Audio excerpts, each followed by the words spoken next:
Ya, maka kemarin ada yang ngomong MLB, sayangnya yang ngomong pengangguran. Kalau yang ngomong lebih bermutu begitu ya saya perhatikan beneran.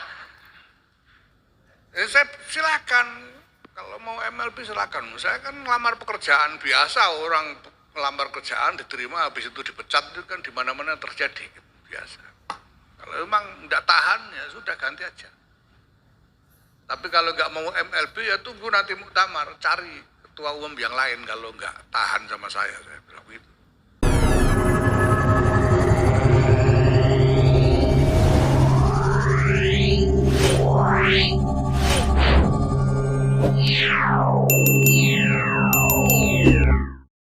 Dan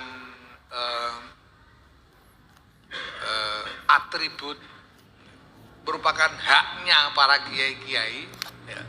Ini orang-orang awam ini jadi merasa ikut punya. Gitu.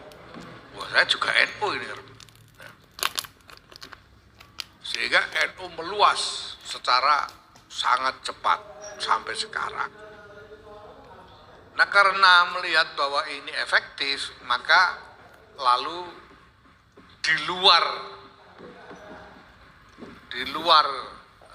kebutuhan-kebutuhan politik itu dikembangkan, semuanya dibikin rapat akbar, Muludan rapat akbar, Rejepan rapat akbar, Muharraman rapat akbar, terus semua dibikin. Lalu belakangan hall juga dibuatkan rapat akbar. Ya, kalau saya tanya orang-orang tua itu sebelum tahun 50-an, bahkan sebelum tahun 60-an mungkin, sebetulnya tidak banyak hall pakai pengajian umum begini. Itu tidak banyak, hall ya paling ya tahlilan di rumah kiainya gitu aja. Nah, baru belakangan wah ini efektif, akhirnya dibuatkan apa? Lama-lama gus-gusnya itu jadi sadar, wah ternyata bermanfaat kalau pakai besar-besaran begini gitu. Itu. Karena lalu semakin besar hallnya itu, gusnya itu menjadi semakin gitu ya, semakin kelihatan gus gede lah gitu kira-kira gitu. Ya, semakin kelihatan gitu karena yang dikholi besar. Ya sampai lama-lama ya gimana lagi, ini sebetulnya perkembangan yang wajar bahwa kemudian berlomba-lomba membesarkan hall sampai kemudian wah dipakai macam-macam, termasuk dipakai untuk tawar-menawar politik. Karena kalau hall pas ada pil-pil begini nih, wah ini bisa ditawarkan kepada calon-calon, gimana kalau pidato di hall saya, nah itu lumayan hasilnya itu. Nah ini terjadi sekarang di mana-mana. Jadi kalau soal sukses membesarkan acara hall itu yang paling untung gus-gusnya sebetulnya. Bukan alumninya, bukan siapa-siapa. Nah tapi jelas kita memang butuh sukses yang sejati dari hall semacam ini. Nah menurut saya sukses yang sejati itu adalah apabila kegiatan hall semacam ini itu pertama bisa menjadi kesempatan untuk para alumni ini untuk saling ketemu, saling bertukar cerita, dan saling belajar lagi satu sama lain. Kalau dulu hidup bareng tunggal bantal di godaan dan sebagainya, ya. Nah sekarang sudah pulang masing-masing, sudah punya tempat sendiri-sendiri di tengah-tengah masyarakat, bisa saling bertukar cerita dan berbagi pengalaman, saling mengajari satu sama lain.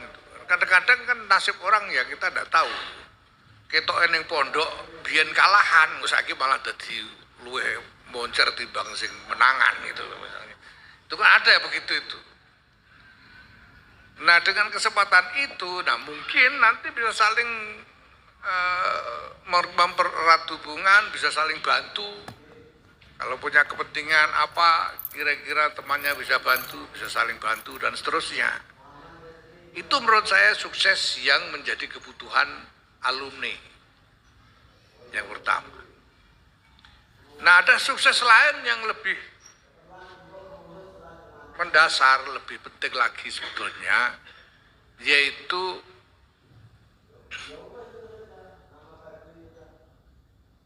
pembaruan, ya, diperbaharuinya, disegarkannya kembali, dan diperkuatnya hubungan ikatan ruhani. Hubungan ikatan ruhani antara kiai, antara santri-santri ini dengan kiainya. Itu justru yang pertama-tama sukses yang sebetulnya persis menjadi kepentingan kita semua. Ya, karena sampean ngaji di sini tuh, sampean ngaji kepada Kiai Khalil, ngaji kepada Kiai Bisri, ngaji kepada Kiai Mustafa, ngaji kepada Kiai Adib. Sampean itu kan mengambil agama. Ini sampean itu yang sampean ambil dari sini itu agama. Karena ilmu yang sampean pelajari di sini itu agama. Ala inna hadzal ilma din. Makanya ada perintah fanzuru amman ta'khuduna dinakum. Sampean ngambil agama, ini soal nasib sampean di akhirat loh ini. Sampean ngaji di sini, menerima pelajaran dari kiai-kiai sini, sampean pegangi, sampean amalkan, itu untuk apa? Kan untuk selamat dunia akhirat tuh.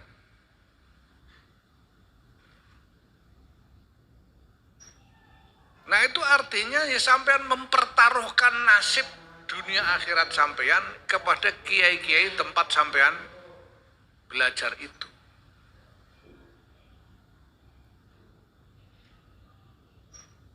Jadi selamat atau ora selamat, iku apa jare slamete kiai ini? Kiai ini ora slamet ya buar, ora slamet kabeh ngono ae.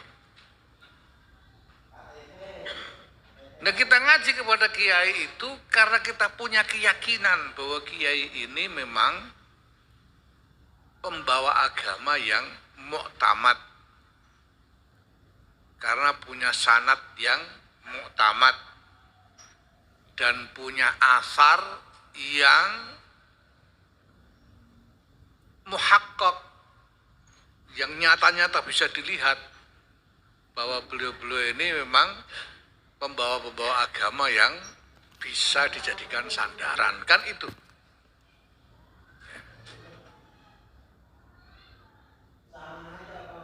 Nah,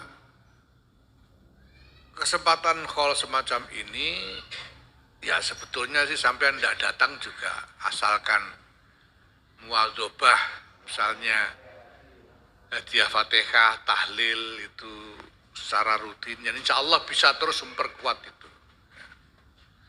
Nah, tapi hadir secara fisik begini ini kan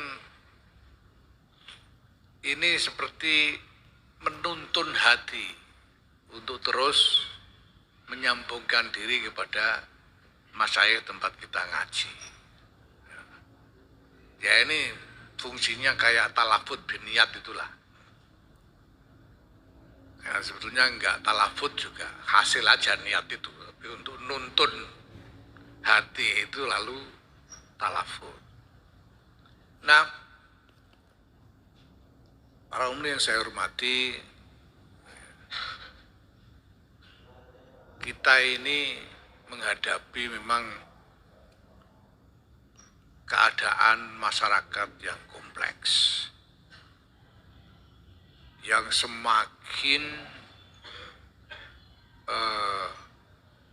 rumit tatanannya, ya, semakin banyak kelompok-kelompoknya, semakin repot hubungan satu sama lainnya masyarakat sekarang ini.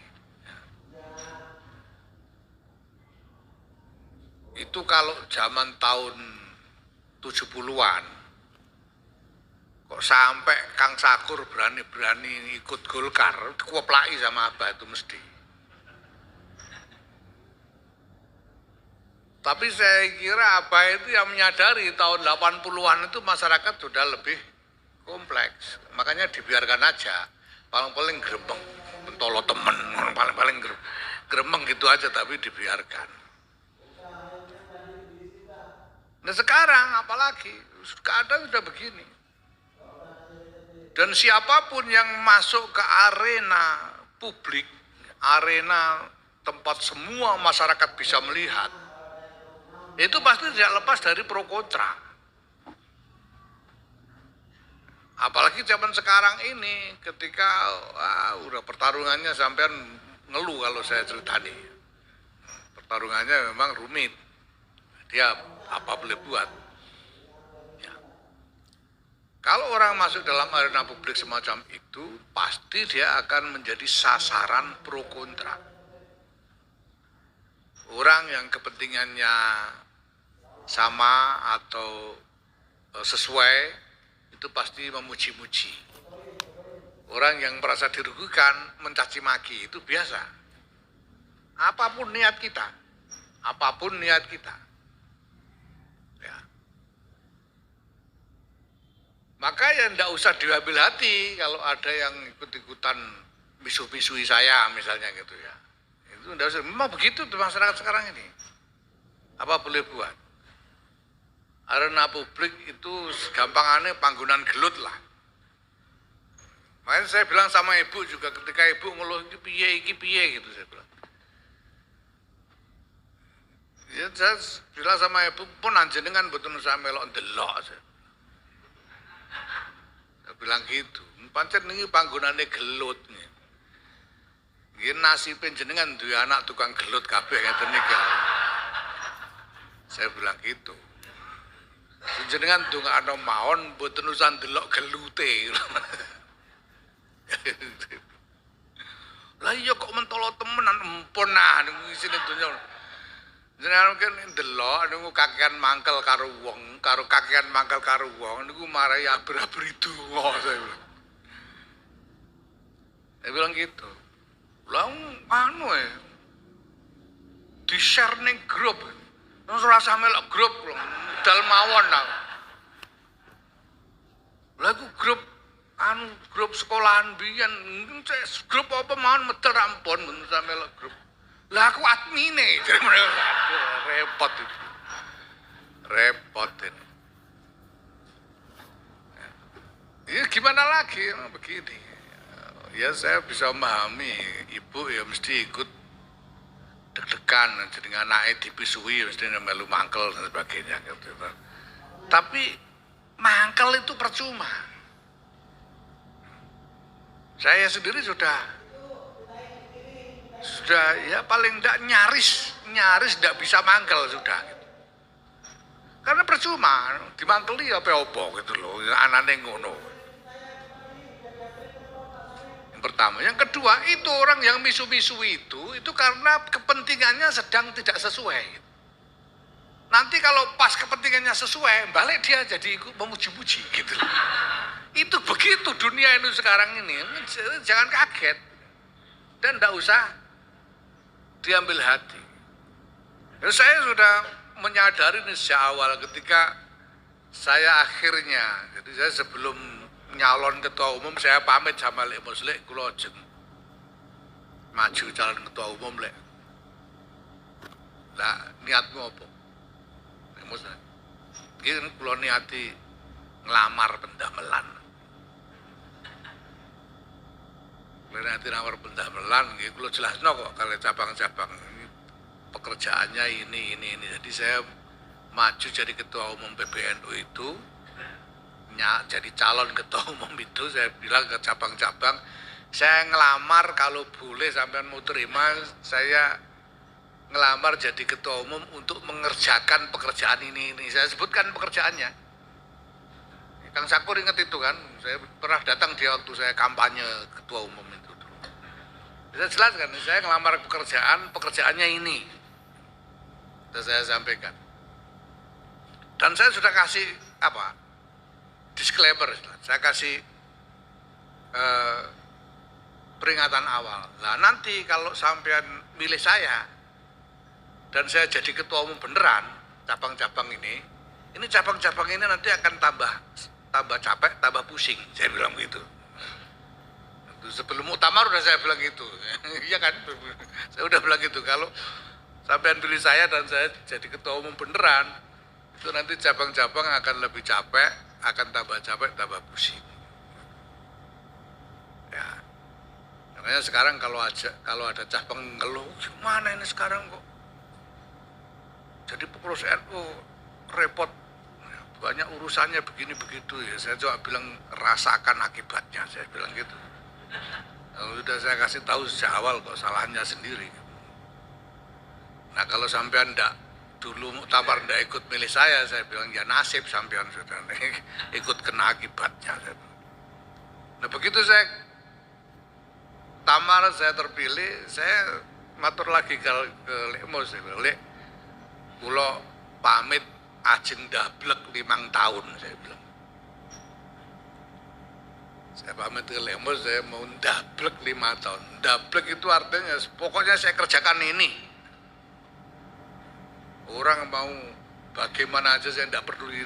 Saya udah janji kok. Udah janji sejak awal saya maju sebagai calon, saya mau kerjakan ini. Ya itu saya kerjakan. Orang mau nggak terima, mau protes, mau ini, nggak peduli pokoknya ini. Kalau nggak mau, silakan ganti saya.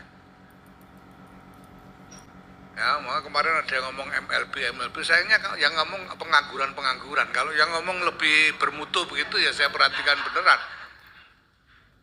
Saya silakan, kalau mau MLB silakan. Saya kan ngelamar pekerjaan biasa, orang ngelamar kerjaan diterima habis itu dipecat, itu kan di mana-mana terjadi biasa. Kalau memang nggak tahan ya sudah ganti aja. Tapi kalau nggak mau MLB ya tunggu nanti muktamar, cari ketua umum yang lain kalau nggak tahan sama saya bilang gitu. Karena saya udah janji sejak awal. Dan memang persis ini yang saya kerjakan, saya tidak mengerjakan yang lain-lain kok. Saya juga tidak mau sekarang disuruh pengajian umum apa kan tidak mau saya. Tidak, saya udah janji ya mau kerjakan ini kok. Makanya tidak usah kan bikin pengajian umum ngundang saya, tidak akan saya mau. Ya. Karena sekarang pekerjaan saya ini khusus. Sekarang saya bilang ke cabang-cabang ini waktunya saya memenuhi janji untuk membuat cabang-cabang lebih capek, lebih pusing, saya bilang. Karena itu memang yang saya lamar